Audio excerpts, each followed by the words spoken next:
Bab 537. Penyergapan yang penuh keyakinan. Kita adalah keluarga, tidak perlu terlalu hormat padaku. Harley melambaikan tangannya, kemudian melihat sekeliling pegunungan ini. Pegunungan tersebut tampak kuat dan misteri tersembunyi di dalam awan dan kabut. Harley diam-diam mengaktifkan mata keabadiannya dan melihat sekeliling pegunungan. Setelah melihat sekeliling itu, dia terkejut, karena terlalu banyak niat membunuh yang tersembunyi di pegunungan ini. Jumlah formasi pembunuhan pun sebanyak ratusan.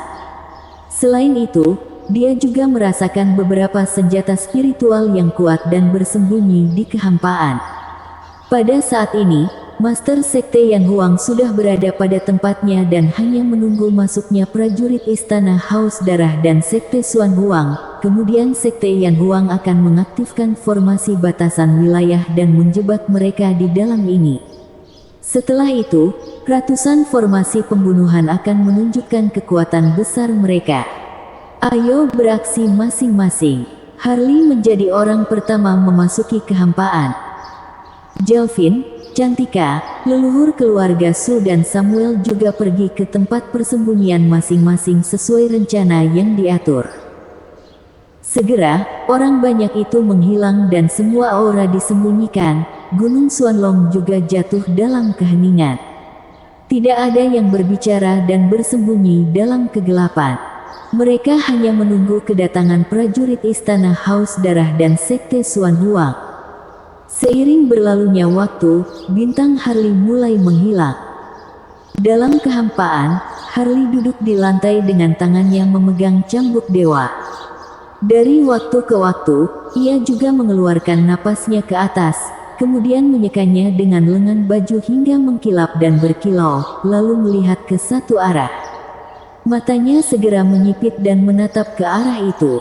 Di sana dipenuhi awan dan kabut. Terdengar suara yang kacau, seolah-olah terdapat ribuan pasukan berlari kencang dengan niat membunuh yang kuat. Kecepatan mereka sangat cepat, ada yang menginjak pedang terbang, ada yang menunggangi monster spiritual, ada yang menggunakan awan, ada yang mengendarai kereta tempur. Suara mereka sangat besar dan mengumpulkan aura yang kuat sehingga menekan seluruh kehampaan ini. Kelompok yang sangat besar. Harley tersenyum dingin, dia bahkan bisa melihat wajah-wajah yang mengerikan dari jarak jauh. Dengarkan perintahku, jangan ada yang sembarang bertindak. Suara kecil Harley menyebar ke seluruh gunung Xuanlong dan perintah diturunkan satu demi satu. Bersiap-siaplah penanggung jawab formasi batasan wilayah Sekte Yan Huang, pisahkan Sekte Di Huang terlebih dahulu dan jangan melukai mereka. Kemudian pisahkan Istana Haus Darah dengan Sekte Xuan Huang dan musnahkan mereka. Bagi penanggung jawab formasi pembunuhan, mulai formasi pembunuhan setelah mereka dipisahkan. Jika ada anggota Sekte Xuan Huang yang menyerah, tidak perlu membunuh mereka dan langsung bunuh orang yang melawan. Aku paham. Ketika Harley menurunkan perintah, prajurit dari 3 keluarga telah tiba. Di tengah-tengah adalah pasukan Istana Haus Darah, sisi kiri adalah Sekte Di Huang dan sisi kanan adalah Sekte Xuan Huang. Dari kejauhan, Harley dapat melihat sosok tua berjubah ungu sebagai pemimpin pasukan Istana Haus Darah, yang memiliki temperamen kuat dan merupakan alam langit semu yang sesungguhnya. Sosok tua berjubah merah darah di sampingnya juga merupakan alam langit semu, tetapi dia lebih lemah jika dibandingkan dengan tetua jubah ungu. Dari pasukan Sekte Xuan Huang sebelah kanan, Harley melihat Mulyadi, sosok tua yang tinggi dan berekspresi kejam serta memiliki kekuatan yang kuat. Kultivasinya merupakan alam langit semu.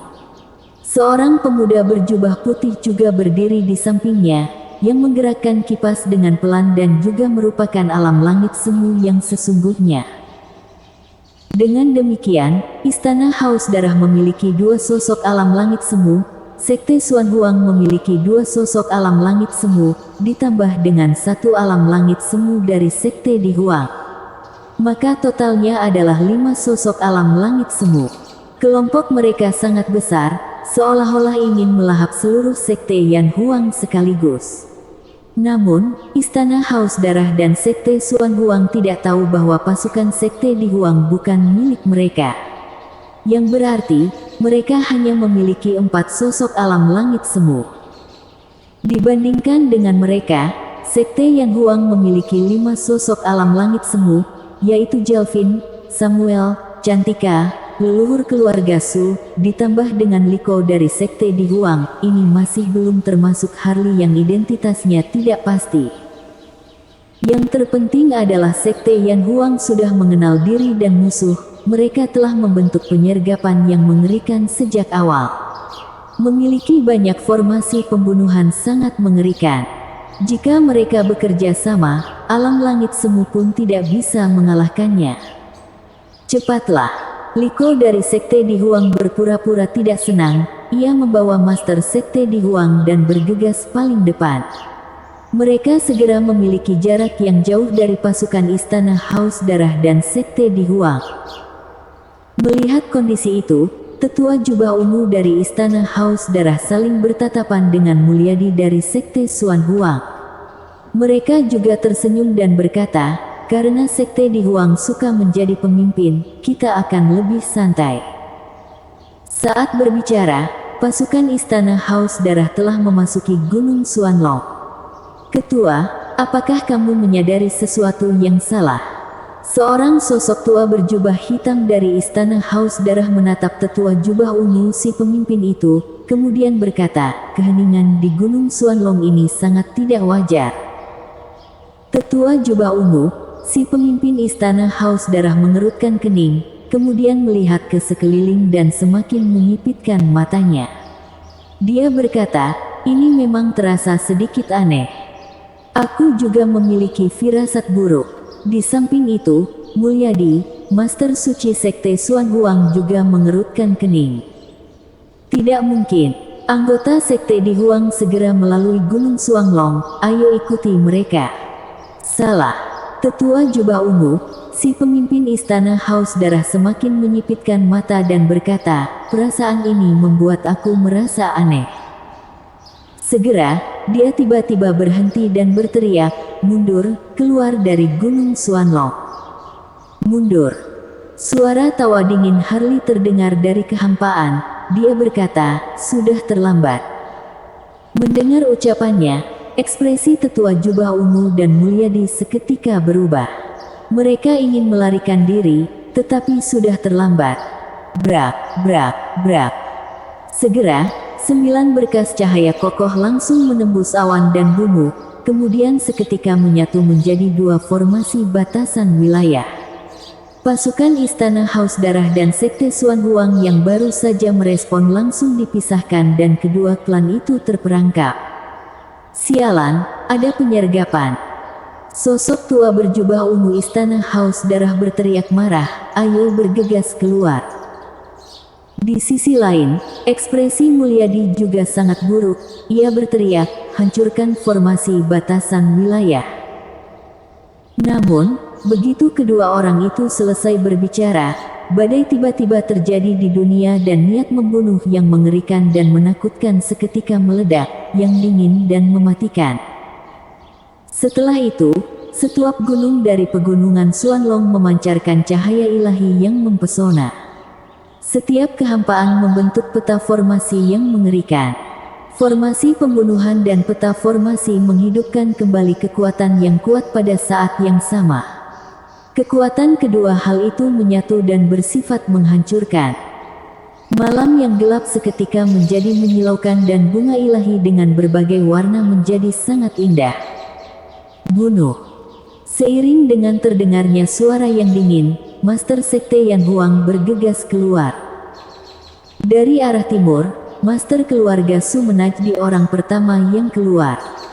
Dia memiliki formasi pembunuhan yang mengerikan dan menggunakannya. Dari arah barat, Master Sekte Yan Huang memindahkan sebuah peta formasi yang besar dan membukanya di kehampaan, yang dipenuhi oleh aura pembunuh dan setiap niat membunuh sangat berat bagaikan gunung.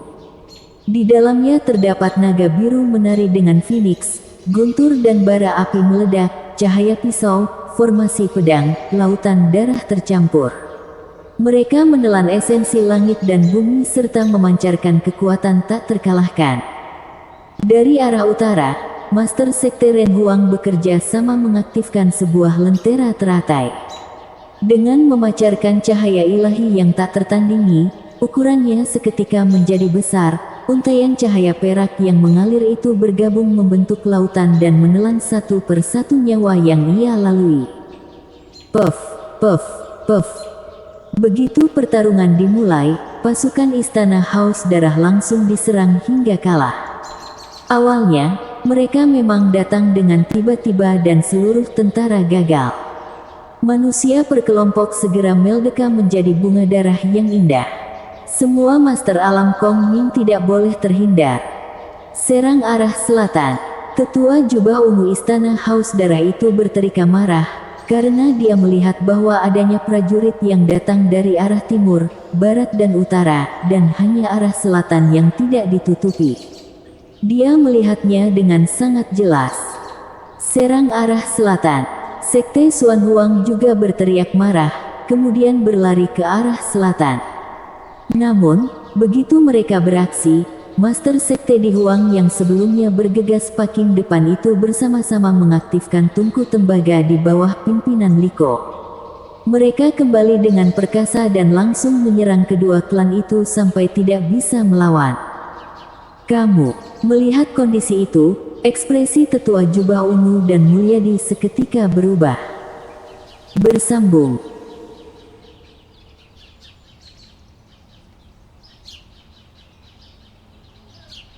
Bab 538. Atas nama Master Suci. Brak, brak, brak. Kehampaan di segala arah berbunyi akibat tekanan yang kuat. Melihat Liko memimpin pasukan Sekte Di Huang untuk menutupi jalan ke selatan, ekspresi tetua jubah ungu dari Istana Haus Darah dan Mulyadi dari Sekte Xuan Huang tiba-tiba berubah. Pada saat ini, mereka baru saja terbangun seperti mimpi. Sekte Di Huang yang memilih bersekutu dengan ternyata adalah Sekte Yan Huang. Lucunya, mereka selalu tertipu. Beberapa saat yang lalu, mereka bahkan diam-diam bersukacita karena Sekte Di Huang berlari paling depan. Sekarang tampaknya mereka adalah lelucon terbesar sepanjang masa. Liko, apa maksudmu? Liko, Master Suci Sekte Xuan Huang berteriak marah dan suaranya mengguncang dunia. Aku hidup untuk Sekte Yan Huang, mati juga harus menjadi hantu Sekte Yan Huang. Master Suci Di Huang berkata dengan suara nyaring, yang menusuk tanah, suaranya juga seperti guntur, yang berlangsung lama di antara di dunia. Kamu, Mulyadi terdiam oleh kata-kata Liko, wajahnya pucat dan tampak buruk. Siapa yang bisa menduga Liko akan melakukan hal seperti ini? Teman seiman Liko, keuntungan apa yang diberikan Sekte Yan Huang kepadamu? Istana Haus Darah akan memberimu 2 kali lipat. Di sini, tetua jubah ungu Istana Haus Darah berencana menggodanya dengan kentunga. Dia bisa melihat dengan jelas, jika Sekte Di Huang benar-benar berdiri di pihak Sekte Yan Huang, hari ini mereka akan dimusnahkan. Tetapi jika Sekte Di Huang berdiri di pihak mereka, situasinya akan berbeda. Seto, apakah kamu masih ingin memisahkan Sekte Yan Huang? Suara halus terdengar dan Jelvin berjalan keluar dari kehampaan terlebih dahulu. Jelvin, sosok tua berjubah ungu bernama Seto itu menyipitkan matanya dan kilatan dingin muncul di matanya. Jelvin langsung mengabaikan kilatan dingin dari Seto. Dia kemudian memandang Mulyadi dari Sekte Di Huang dengan wajah acuh tak acuh. Dia berkata, Mulyadi, alangkah baiknya jika kamu bisa memperbaiki kesalahanmu. Ayo kembali ke semula. Kamu tetap adalah adik seperguruan keenamku, tetap merupakan Dewa Emas Sekte Yan Huang. Kata-kata Jelvin malah disambut oleh dengusan dingin Mulyadi. Dia berkata, siapa menang? Dia adalah raja dan yang kalah adalah sosok gagal. Mengapa harus berpura-pura? Kita berasal dari aliran yang sama, mengapa harus seperti ini? Tidak ada gunanya berbicara terlalu banyak. Jika seperti itu, jangan salahkan kami karena mengabaikan hubungan satu partai. Cantika melangkah keluar dari kehampaan dengan ekspresi ketidakpedulian yang tak tertandingi. Terhadap Mulyadi dari Istana Haus Darah, dia benar-benar sangat kecewa. Di sisi lain, leluhur keluarga Su juga keluar. Dia menghubungkan momentum dengan Jelvin, Cantika, dan Liko, yang menekan kehampaan di sekitar itu hingga bersuara. Melihat kondisi ini, ekspresi tetua jubah ungu Istana Haus Darah yang bernama Seto itu tampak buruk lagi. Dia berkata dengan sungguh-sungguh, semuanya, kita sama-sama memiliki 4 sosok alam langit semu. Jika benar-benar bertarung dan kami kalah, Sekte Yan Huang juga pasti menderita kerugian besar. Bagaimana jika kita duduk dan bicarakan dengan baik? Tidak perlu. Terdengar suara tawa dingin dan Harley yang mengenakan topeng hantu perlahan berjalan keluar dengan kakinya menginjak galaksi emas. Langit berbintang yang luas melayang di atas kepalanya dan seluruh tubuhnya memancarkan cahaya keemasan. Pada malam hari yang gelap, dia tampak menyilaukan. Harry, Seto dan banyak master Istana Haus Darah mengetahui sosok itu adalah Harley melalui topeng hantu dengan kata dendam di dahinya. Bunuh. Harley mendengus dingin dan berkata, jangan sisakan satu orang pun dari Istana Haus Darah. Seketika, lebih dari setengah formasi pembunuhan dan formasi pembunuhan kehampaan menargetkan formasi batasan wilayah di mana Istana Haus Darah berada. Bunuh. Leluhur keluarga Su, Master Sekte Yan Huang, Sekte Ren Huang dan Sekte Di Huang mulai beraksi. Ada yang mengaktifkan formasi pembunuhan, ada yang mengendalikan peta formasi, ada yang bekerja sama mengaktifkan senjata spiritual yang kuat dan semuanya menyerang ke arah Istana Haus Darah. Brak, brak. Seketika, kehampaan bergetar, dunia kehilangan warna dan banyak kekuatan gaib yang mengumpul bagaikan sungai panjang serta menenggelamkan pasukan Istana Haus Darah. Bunuh. Tetua jubah ungu Istana Haus Darah yang bernama Seto itu berteriak keras. Dia adalah orang pertama mengeluarkan senjata mengerikan dan terus-menerus menyerang formasi batasan wilayah di sekitarnya.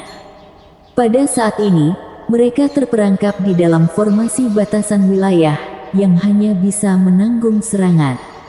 Jika ingin keluar dengan keadaan hidup, mereka perlu menghancurkan formasi batasan wilayah ini terlebih dahulu. Jika tidak, dia juga akan diserang sampai mati meskipun memiliki kultivasi level langit.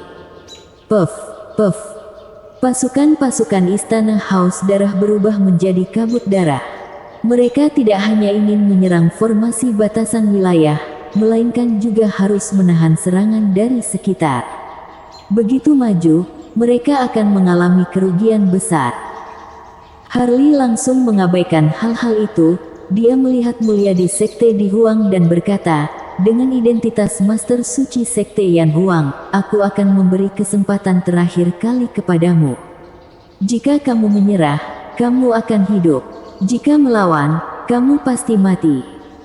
Mendengar ucapannya, Mulyadi tersenyum dingin, matanya tiba-tiba memerah dan segera mengeluarkan senjata spiritual atribut. Dia berkata, apakah menurutmu aku rakus akan hidup dan takut akan mati? Ekspresi Harley tetap tampak tenang. Dia mengalihkan pandangan dari Mulyadi dan tertuju pada Master Sekte Xuan Huang, lalu berkata, bagaimana dengan kalian? Menyerah atau tetap melawan? Ucapan Harley membuat pasukan Sekte Xuan Huang seketika menjadi gelisah. Dia adalah Master Suci Sekte Yan Huang generasi ke-99, siapa yang harus kita dengarkan? Bunuh dia, mati bukanlah masalah besar. Awalnya, kita adalah anggota Sekte Yan Huang, apakah kamu masih belum cukup setelah bertarung selama ratusan tahun? Tapi, Master Suci. Suara diskusi terdengar keras. Terdapat banyak orang yang ragu-ragu, mereka tidak tahu siapa yang harus didengar. Hal itu menyebabkan pasukan Sekte Xuan Huang yang awalnya bertemperamen kuat menjadi kacau. Berisik. Melihat kondisi itu, Mulyadi seketika marah besar. Ia berkata, "Akulah Master Suci Sekte Xuan Huang, apakah kalian ingin memberontak?" Memberontak. Begitu Mulyadi selesai berbicara, Harley mendengus dingin dan berkata, "Mulyadi, kamu yang memberontak." Sambil berbicara, Harley mengangkat tangan dan menunjukkan cincin suancang yang memancarkan sinar. Dia berkata, "Ini adalah benda suci Sekte Yan Huang. Orang yang mengenakan cincin ini adalah Master Suci Sekte Yan Huang. Menurut peraturan leluhur semua generasi, anggota Sekte Yan Huang perlu menghormati Master Suci Sekte Yan Huang. Kamu melakukan apapun yang kamu inginkan, menyuruh pasukan mendukungmu, bahkan berkolusi dengan Istana Haus Darah untuk menyerang Sekte Yan Huang. Hanya masalah ini cukup menghukummu sampai mati." "Kamu..." Mulyadi sekali lagi terdiam dan wajahnya seketika tampak emosi. Dia tidak puas ketika Rio menjadi Master Suci Sekte Yan Huang, apalagi Harley yang merupakan juniornya menjadi Master Suci Sekte Yan Huang. Namun pada saat ini, identitas atasan dan bawahan sudah sangat jelas. Sosok yang mengenakan cincin suancang adalah Master Suci Sekte Yan Huang. Apa yang dikatakan Harley itu benar, yang dia kuasai adalah partai sesungguhnya. Untuk Mulyadi, bagi Sekte Yan Huang maupun Sekte Xuan Huang, dia telah ditetapkan sebagai pemberontak Sekte Yan Huang. Namun, dia yang merupakan tetua dan salah satu dari banyaknya dewa Sekte Yan Huang, serta merupakan murid pewaris Hong Chen sama sekali tidak bisa menyangkalnya. "Kuberikan kesempatan terakhir kepada kalian." Harley sekali lagi melihat pasukan Sekte Xuan Huang dan berbicara dengan nada tegas dan agung bagaikan raja dunia. Dia berkata, "Jika kalian menyerah sekarang, kalian tetap merupakan anggota Sekte Yan Huang dan aku tidak akan menyalahkan kalian atas kesalahan besar yang kalian lakukan. Tapi, jika kalian terus melawan, Gunung Xuanlong ini akan menjadi teman pemakaman semuanya dan kalian tetap akan disebut sebagai pemberontak meskipun sudah meninggal." Ucapan Harley sekali lagi membuat pasukan Sekte Xuan Huang gelisah. Aku menyerah, aku ingin pulang." Segera, seorang sosok tua berambut putih meninggalkan senjatanya. "Kamu mencari mati." Melihat kondisi itu, Mulyadi marah besar. Dia menggerakkan telapak tangannya dan menyerang sosok tua berambut putih itu sampai terbang dan hampir meninggal di tempat. Melihat kondisi itu, Cantika seketika memasuki formasi batasan wilayah dan langsung menyerang ke arah Mulyadi. Mengambil tindakan adalah kekuatan bawaan yang paling kuat. Dia mengerahkan semua kekuatannya karena dia benar-benar kecewa terhadap 6 kakak seperguruannya. Brak, brak, brak. Mulyadi berteriak seperti orang gila dan bertarung dengan Cantika di atas kehampaan. Masih belum keluar. Jalvin juga memasuki formasi batasan wilayah dan menasihati anggota Sekte Xuan Huang. Mendengar ucapannya, ada lagi anggota Sekte Xuan Huang yang meninggalkan senjata dan berlari keluar dari formasi batasan wilayah. "Aku juga menyerah, aku juga ingin pulang. Aku tidak ingin dijuluki sebagai pemberontak. Aku juga sudah capek setelah bertarung ratusan tahun. Kita berasal dari satu klan, mengapa harus saling melukai?" Bersambung.